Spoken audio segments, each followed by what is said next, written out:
amazing Australians and the story of their lives. You're tuned to Lots to Chat About with Rosemary Peterswald. Hello listeners, and once again welcome. My guest today is Terry Deen, Head of Learning at Queensland Art Gallery and Gallery of Modern Art, which is owned and operated by the Government of Queensland and was created way back in 1895 as the Queensland National Art Gallery. The first painting acquired by the gallery in 1896 was evicted by the British painter Blandford. But now, along with many, many other exhibitions, there is a wonderful collection of Indigenous art.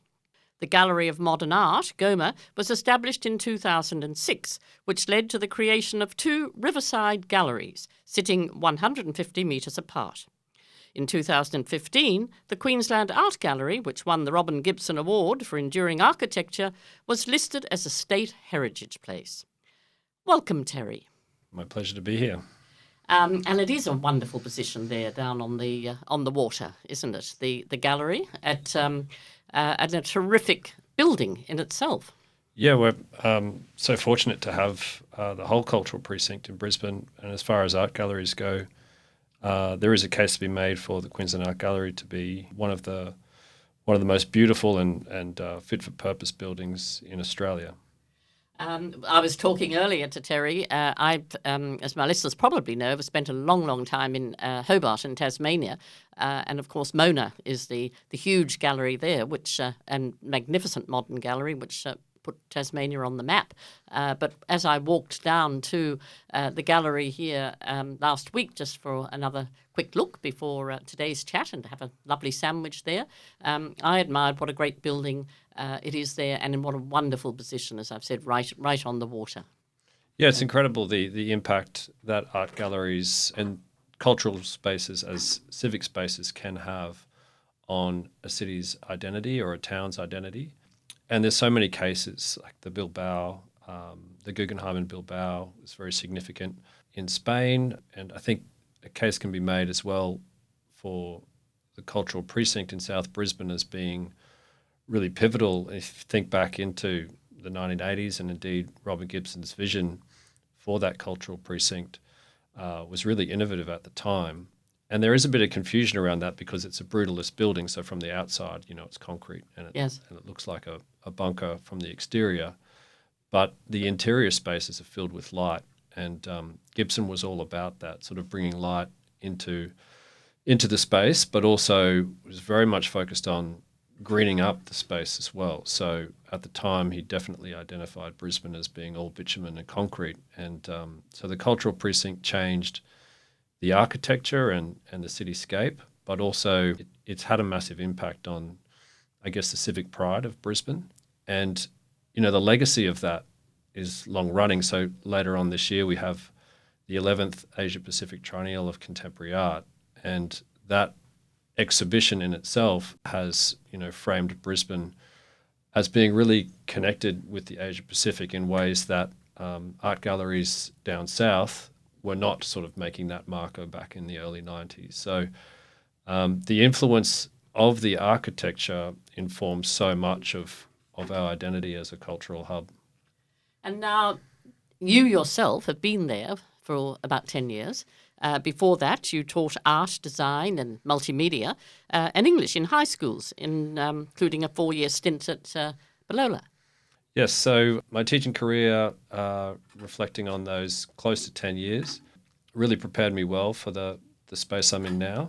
I think everybody knows teaching is a really an honourable profession where people are working tirelessly and there's kind of never any end to the work. So in terms of my work ethic, I was so well primed to move into the gallery space. But the big thing that was interesting to me moving from teaching into the art gallery was that, when you're teaching a certain age group in a certain subject area.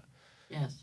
Then moving into the gallery, it became very much all ages. So my understanding as my role as an educator really did become much more broad. Teaching in Billawilla in central Queensland was a great joy. I was able to work with particularly a group of students who, because I was there for 4 years, I saw them grow from, being in year 9, 14 years old to graduating high school and understanding their journey, particularly in the creative context of an art room. It was one of those. Any great artists? Yeah, perhaps, but I think it was more about providing a space for critical dialogue and creative thinking. And so, you could tell that things were working because the students wouldn't leave the art room at lunchtime. Oh, how wonderful. And some of their mates Yeah. wanted to come in, Yeah. but it was a space for that kind of conversation that kids can have when their hands are busy making things. And so it was really incredibly memorable experience. And, the relationships you have with your community when you teach in original context is very different to teaching, like I taught at Ferny Grove as well as Kelvin Grove, state high schools. But So how did you transition then into the job that you've gone now? Was it sort of advertised, or how did you get to know that this wonderful job that you are doing with the gallery was going to be there? Yeah, well, it was kind of one thing led to the other. In terms of going into public education, my motivations were very much about, my passion for art and creativity in the state of Queensland. When I moved to Kelvin Grove State College, I was working in a world-class art department. And the head of that department, Les Hooper, was really an incredible influence in the sense that not just on me, but in terms of art education in Queensland. So the first time the Queensland Art Teachers Association offered a lifetime membership, he was the first teacher that was nominated by peers far and wide to receive that award. So he was always ahead of the game, and one of the things he was ahead of was bringing design education to Queensland. All right. Before it was in the syllabus. Yes. And as a result of that, he was the first to receive the Cooper Hewitt Smithsonian Fellowship. So the Queensland government has a partnership with the Smithsonian. Yes. And because that was set up, we had such a leading example of design education, and I was involved in all of that. All right. I was encouraged to apply for that same fellowship many years later, and I was successful. So I was based in the Cooper Hewitt Smithsonian Design Museum in New York, on the Museum Mile, a couple of blocks up from the Guggenheim, and I was working in their education. I've been to the Guggenheim. It's incredible. Yeah, isn't it? Yes. Yeah, it's an incredible area. And I was based in their education team, and one of the things that struck me was that there was a lot of staff in that education team who, despite their incredible experience and capacity, they hadn't taught. They weren't professional teachers. Right. And to their credit, as design thinkers, they saw the opportunity to engage with me as a great way to sort of test out some ideas as to how teachers would respond. And I went over to New York thinking, these are all busy New Yorkers. I'll just kind of mind my own business. But they really welcomed me in. We went and delivered programs in New Orleans, San Antonio, and I found myself sort of teaching American teachers and heads of, curriculum from all over the States.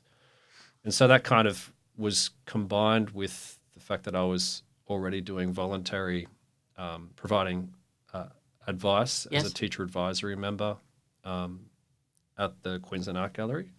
So I was volunteering for the team that I now lead. Oh, how wonderful. Whilst I was teaching at Kelvin Grove. And so those two things kind of came together and now it just kind of happened. You are where you are, which is terrific. Yeah. Now, one of the things that I feel our listeners, would love to hear about is your special tours for visitors with low or no vision. Can you tell us more about these and sort of when they take place? Do you need to book, or just perhaps tell us a little bit more? Yeah, well, this is such a welcome invitation to come and speak to your listeners because of the work that we're doing and the work that we're seeking to do more of. We do have a range of very bespoke tours, access tours, and they range, from those that you've covered in terms of hard of hearing tours where we use assistive hearing devices as part of our volunteer guided tour offering. There's also Auslan interpreted tours. We have touch tours, which are very much about tactility, and we work with our conservators to select works that are able to be touched and explored in that way. Really critical, to those programs is my colleague Laura Walker, who's the program officer for Access. Right. Now, not every gallery and museum has a dedicated Access officer. All right. And Laura's relatively new in the role. Yes. So I also want to recognise the work of Helen Bovey, who's kind of built up that program and those relationships over the years with participants, because we have a lot of sort of regular visitors Yes. who've been coming to these programs for a long, long time. And so our understanding of what people with low vision or no vision are after has really built over time through people like Helen and now Laura, building those relationships with repeat visitors. But also I think before I came into the gallery, I think the Access programs, those touch tours were really strong. If anything, we needed to do more in the schools area. So our Access programs are something that we're incredibly proud of. And they're not driven by big numbers, No. like a big blockbuster exhibition, but they speak to the actual core purpose of why we exist as a state institution. Right. We need to be accessible. So Yes. our collections belong to the state of Queensland, and we need to make them as accessible to as many people as possible. A number of months ago, actually, now I had Anna Battle on, who runs a wonderful online art thing called Shiny Happy Art. And she told me, because she has a lot of exhibitions together with her mother, Di Battle, that people that are quite often do have low vision or no vision at all can spend a long time in front of a painting with the right person, explaining to them exactly what it is. And as Anna said to me, sometimes they're the paintings that she feels people get the most out of because of the descriptions that are given as to what the colours, the texture, and all of that. And I suppose you find much the same there. Yeah, absolutely. And I think we are a contemporary art gallery, and so there is a kind of a history there of privileging the visual, Yes. and not just at our gallery, but this is the world of art in general. But when you look at contemporary artist practice, there's so much more on offer than what's there visually to experience. So there's a lot more happening in the multisensory area, which is really exciting. But a good artwork should be able to be described in terms that are accessible to anybody, But there is a particular style of description, audio description, which you've probably heard of. Yes. That's become increasingly part of practice Right. in the museum sector. And we do have a group of dedicated volunteer guides. So we have 108 roughly volunteer guides currently. Right. Some of them have been guiding for over 40 years, so pretty much the whole duration before we moved over to South Brisbane. All right. Yep. And then there's a small group within that guiding cohort who do additional training, Yes. and they really specialise in being able to lead these bespoke tours for people living with disability. And not just adults, it's children as well, isn't it? Because you have art boxes for kids. You even have the Asia Pacific Triennial Kids on at present, haven't you? That's right. So my colleagues in the Children's Arts Centre, they're really ahead of the game in terms of creating exhibitions that are very accessible as well. So there's a lot of tactile elements to the Children's Arts Centre exhibitions, and the way that they're designed, it's very accessible. So, for instance, with children in wheelchairs and children of diverse needs, it's very tactile. The programs and experiences they offer through the Children's Arts Centre. And it's great to have that kind of collaboration. So I was mentioning before, we have a dedicated program officer for Access, and that staff member will sometimes collaborate with teams, even when we're putting on big sort of up late programs with musicians and things, to make sure we've got Auslan interpreters present. And we sort of working collaboratively, because Access is one of those things, it's like digital, it's everybody's responsibility. And increasingly over time, I think more and more people are getting on board and looking at ways that they can not only just meet the bare minimum in terms of access, but how can we do things that are more exciting and really focused on creating the best experiences. Because I was fascinated to see that you have art play dates for children, 1 to 2 years old. This, can people leave their children there and then enjoy the art gallery, or that's something that you sort of book a long time ahead for? No, I mean, those programs are really popular. But one of the things that makes them popular is that it's about that intergenerational dynamic. So yes, Right. the core audience will be the little ones, but it's also the joy, I think, that whether it's a parent or a grandparent accompanying their child gets, Yes. So Enjoying art right from a very, very young age. yeah, we like Yep. to start them young in Queensland, and we've got a long history of that. So, Yes. and it sort of taps into the work that we do. It's not, in terms of learning, it's not always about curriculum and formal learning, but Yeah. it's about that sort of lifelong learning, as I was mentioning before. Now, you are listening to Lots to Chat About. I'm Rosemary Peterswald, and my guest today is Terry Deen, Head of Learning at Queensland Art Gallery and the Gallery of Modern Art. Now, Terry, you have a huge collection, or a very good collection, of Indigenous art. How do you sort of go about selecting works to go there? Does somebody go sort of out into where the paintings are being painted, out in the bush, and how do you sort of work out whether they're authentic ones or whatever? But you've got a wonderful collection there. Yeah, we've got a great duty of care and a responsibility to take carriage of some really important works, both in terms of cultural histories and heritage, but also in terms of contemporary practice. So the curatorial team, it's really their domain, and there's a stream there that sort of heads up to the deputy director and the director of the gallery, both in terms of our Indigenous Australian art collection, but also in terms of our collection of Asian and Pacific art, which has been acquired particularly through the Asia Pacific Triennial. There are sort of strategic priorities that are set in terms of how we go about collecting. But in terms of, I think, the core of your question there is about the relationships, which are very authentic, and there's again a large duty of care. I mean, the term curator is about care. So that's not just about care for the object, but it's also care for the artists, and also in a lot of instances care about the community that those artists are from.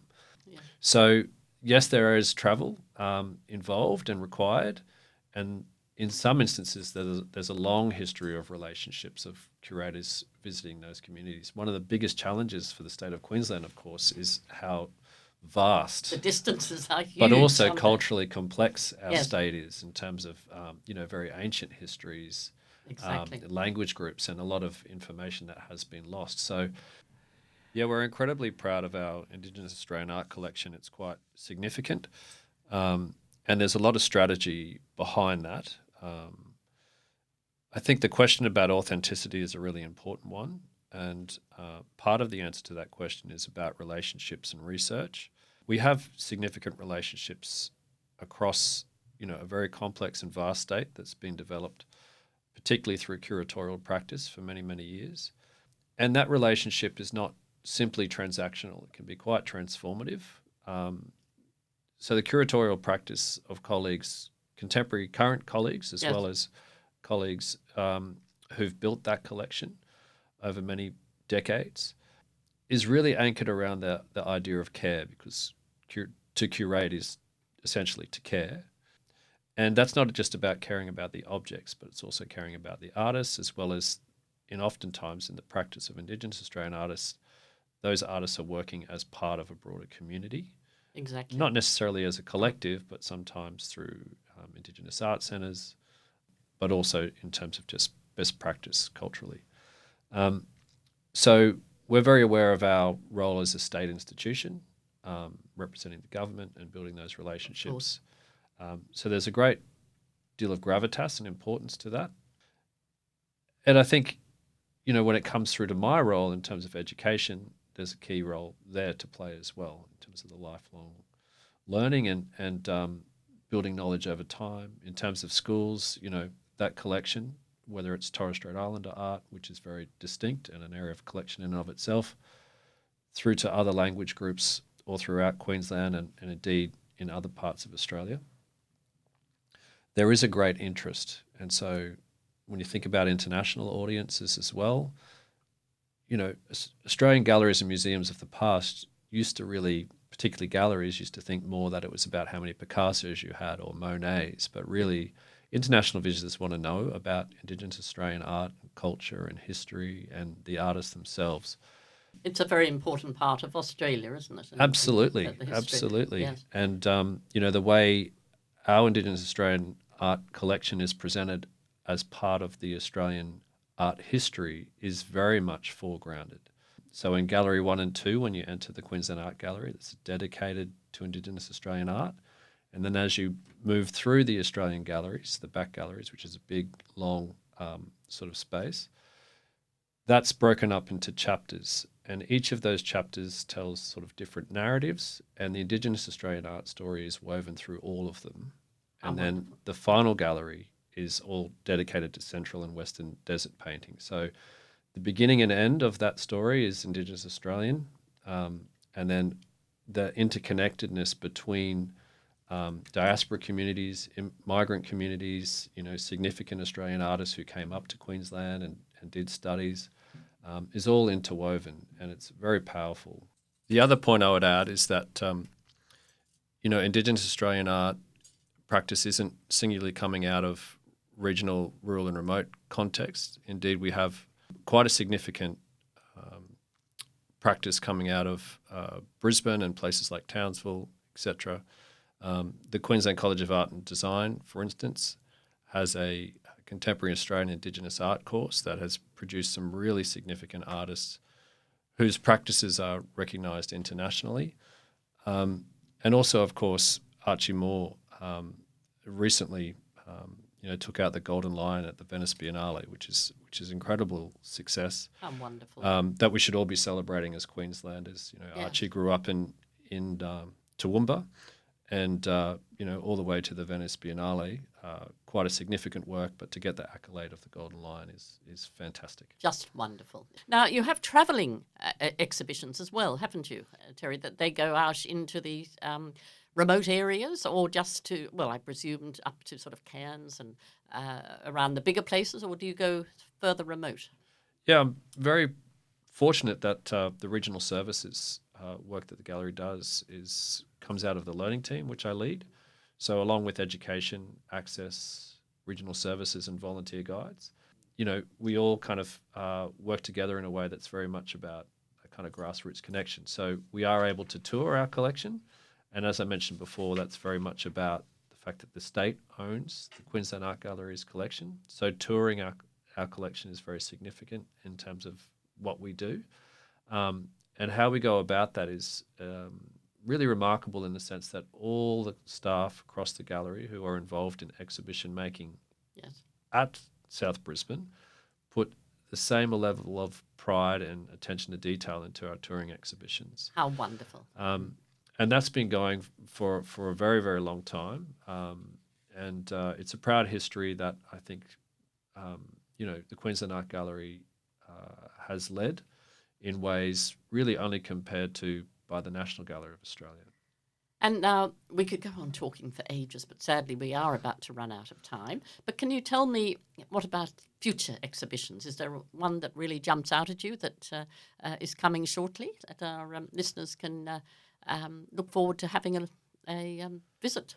Yeah, well, certainly the Asia Pacific Triennial of Contemporary Asian and Pacific Art is the most. Sorry, just got to start the answer to that straight away, so it's easy to cut. You right, Sparrow? Yeah, it's okay. Just answer it again. It's Yep. all right. You want me to ask it again? No, that's Can do. okay. Yep. Without question, it's our flagship exhibition, the Asia Pacific Triennial of Contemporary Art, which is coming up to its 11th edition. That's an exhibition that draws audiences far and wide. But significantly for us this year, noting that the Asia Pacific Triennial, 10th Asia Pacific Triennial, was influenced by COVID. We still got it done, and it was still a remarkable exhibition.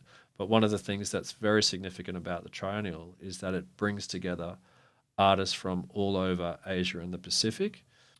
And it's that kind of opening weekend where there's this kind of exchange of ideas and people from all walks of life kind of connecting together in the cultural precinct. So really looking forward to the Asia Pacific Triennial coming our way.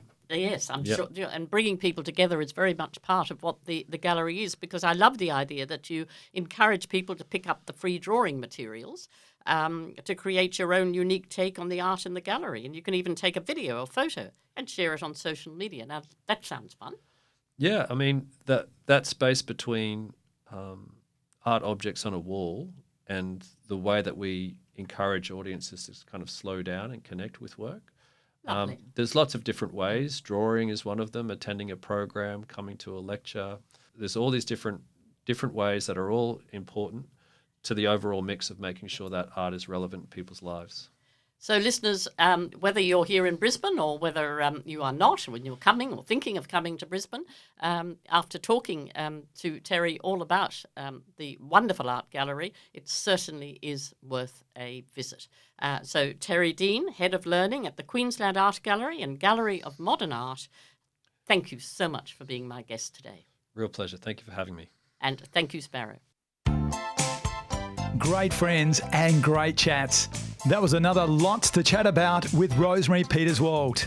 Stay tuned next week for another amazing chat.